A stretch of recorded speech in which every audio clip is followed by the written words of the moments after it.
My husband was snoring softly, turned away from me like always. The bedroom fan spun lazily above us, casting shadows on the walls, but I was not under the covers beside him. I was in the guest room downstairs, bent over the edge of the futon, biting into the cushion to stop myself from screaming. Shawn's hands gripped my waist like he had been waiting years to touch me like that. His breath was hot against my back. His lips grazed the nape of my neck as he pressed deeper, slower, harder, like he knew exactly where my walls had been begging to be broken. My legs trembled with every thrust. My heart screamed louder than my body. I could still hear Daniel's light snoring from the baby monitor sitting in the kitchen. I had turned it on to be sure. I wanted to know that he was still sleeping while I lost myself in his best friend's arms. By the time Shawn collapsed against me, my entire body was pulsing. I fell to my knees, shaking, staring at the carpet as reality sunk in. My legs could barely hold me, but the guilt already stood tall. To everyone watching, thank you. Truly. If you have subscribed to this channel already, I want to say how much I appreciate your support. Your comments, your likes, your messages, they mean everything. And to all the new and returning viewers who are just watching but have not yet subscribed, thank you as well. I cannot wait for you to hit that button.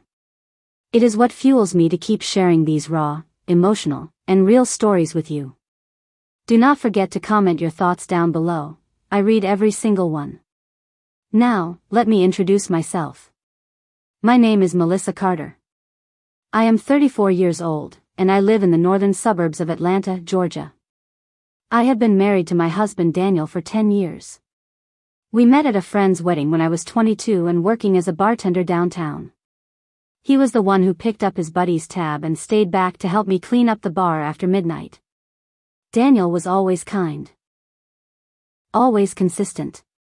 But somewhere along the line, consistency turned into routine, and routine turned into distance. It happened slowly. So slow, I almost missed it. And then, there was Shawn. Shawn Andrews was Daniel's best friend from college. He had never married. Handsome in a way that felt reckless.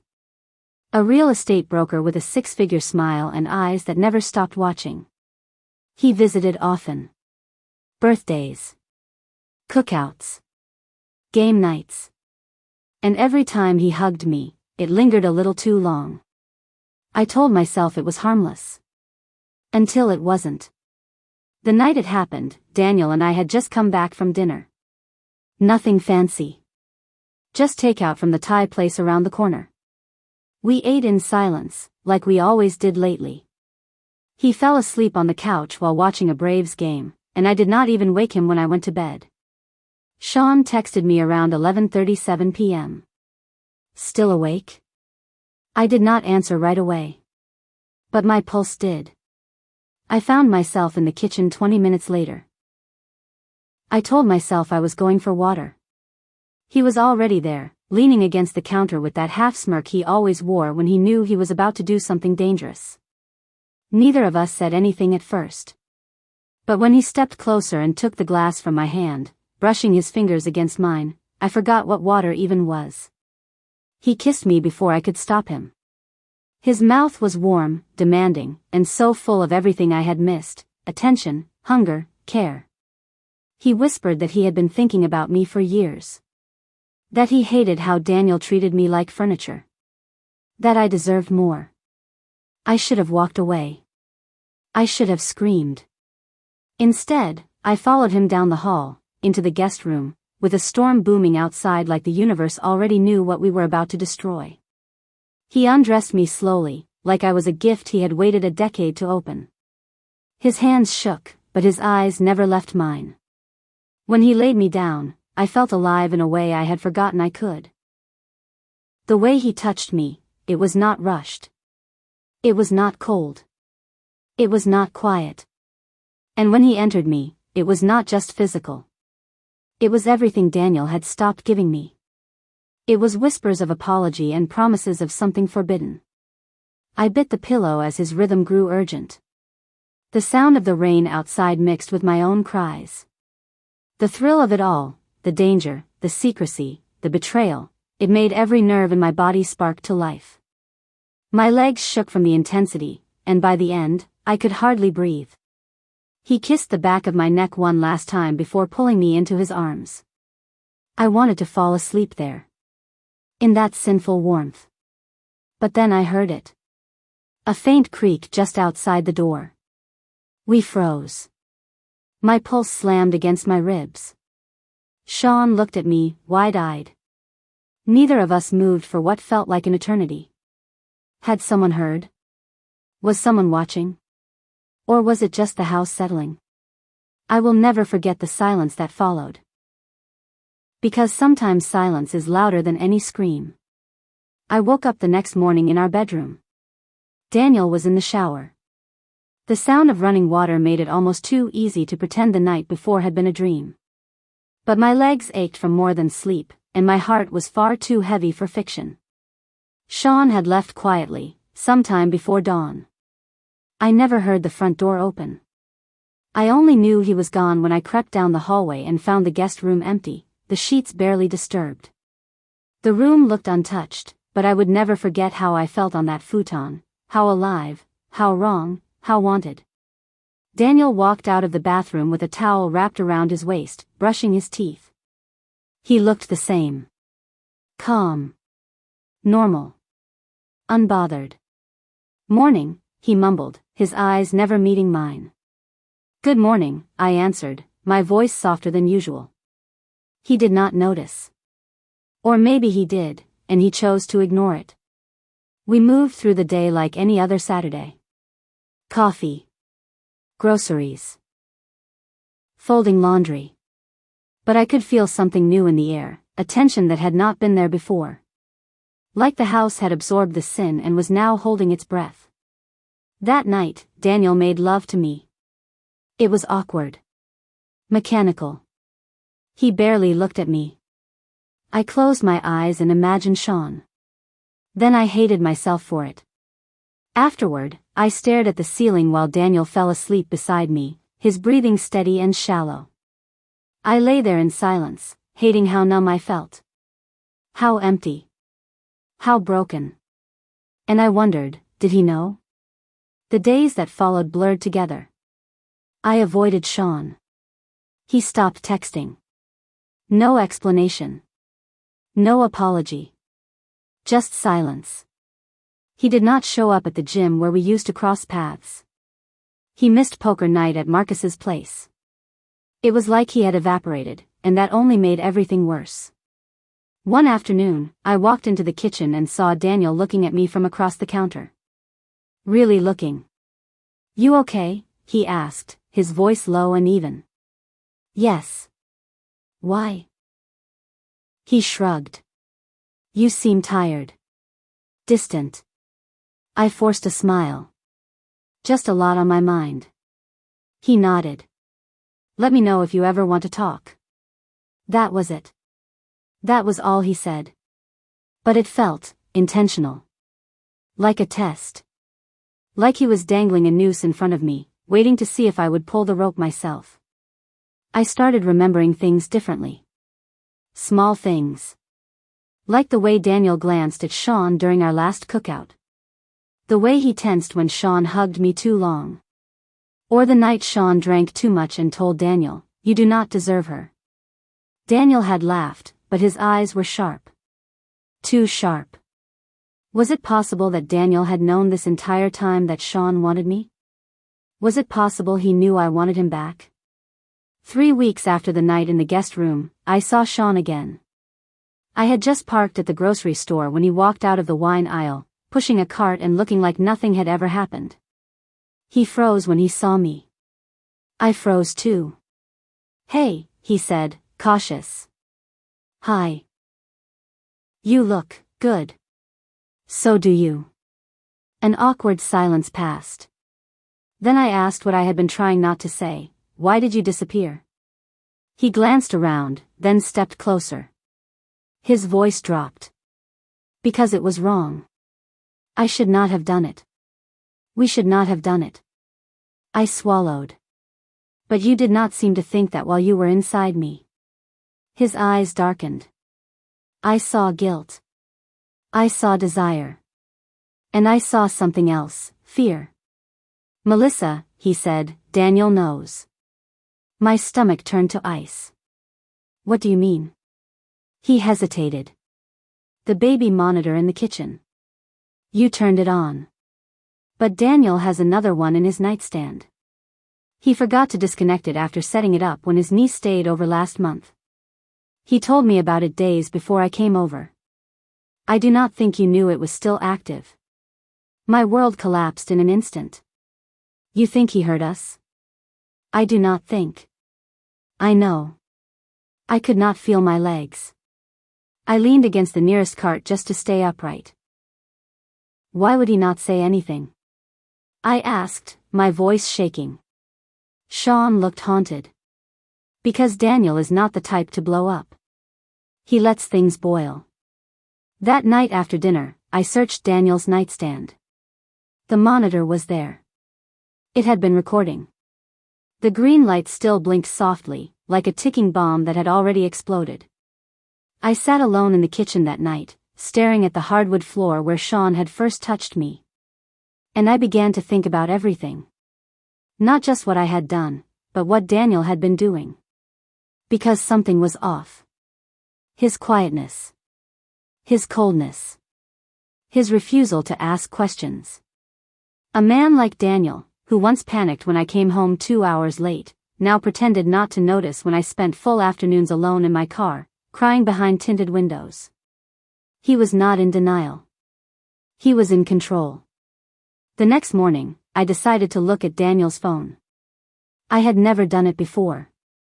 We never had that kind of marriage. But trust had already died. All that remained was curiosity and fear. He had no password. That alone told me he wanted me to look. At first, everything seemed normal. Texts to coworkers. A few emails. Group chats with old college friends. Then I found the photos. Hidden in an album titled Client Files. But they were not clients. They were women. Women I had never seen. Some alone. Some with Daniel. Some in hotel rooms. One in our guest room. My knees buckled. I sat there for hours, clicking through the images. They spanned years. Some dated back to 2018. Daniel had not been distant because of work stress. He had been distant because he had been cheating on me long before Shawn ever touched me. He had beaten me to it. He had won the race I never wanted to run. And I had only given in to Shawn because I thought I was the first to stray. I was not the first. I was just the first to get caught. I could not breathe. I could not cry. I could only sit there, numb, while the whole lie of our marriage unraveled in my hands. That night, Daniel made spaghetti for dinner. He poured me a glass of wine like everything was fine. Halfway through the meal, I asked him, "Are we happy, Daniel?" He looked at me, unreadable. "Why do you ask?" I held his gaze. "Because I need to know if we are lying to each other." He smiled. And for the first time in years, I saw the devil in him. "We stopped lying a long time ago, Melissa. We just stopped talking." I stayed up that night, long after Daniel fell asleep. I sat in the dark corner of our bedroom, wrapped in my old college sweater, staring at the shadows on the wall like they would offer answers. I had cheated. That was true. But now I knew that Daniel had been cheating long before me, and not just once. Not just out of weakness. Out of choice. Repeatedly. Secretly. Boldly. And then there was Shawn. The guilt I carried for being with Daniel's best friend had eaten away at me every day since that night. But what haunted me now was the question I had not dared to ask before. Had Shawn been part of Daniel's game all along? The following afternoon, I drove to Shawn's apartment. I did not call first. I could not risk giving him time to rehearse a lie. He opened the door in gym shorts and a white t-shirt, looking like he had not slept. "Melissa," he said, surprised but not entirely. I walked in without permission. The moment the door closed, I turned to face him. You knew. His jaw tightened. Knew what? I threw my phone at his chest. About Daniel. The women. The photos. The lies. He picked up the phone, thumbed through the images, then sat down slowly on the arm of his couch. His eyes dropped to the floor. I did. The words slammed into my stomach like a fist. For how long? Shawn did not answer right away. Then he looked up at me, guilt written across every inch of his face. He told me last year. We were drunk. He admitted he had been seeing someone on the side for a few months. Said you had grown cold. Said he needed an escape. I stared at him in disbelief. You did not think to tell me? Shawn stood up, suddenly agitated. What was I supposed to do, Melissa? Rat out my best friend? You think I wanted to be in the middle of that?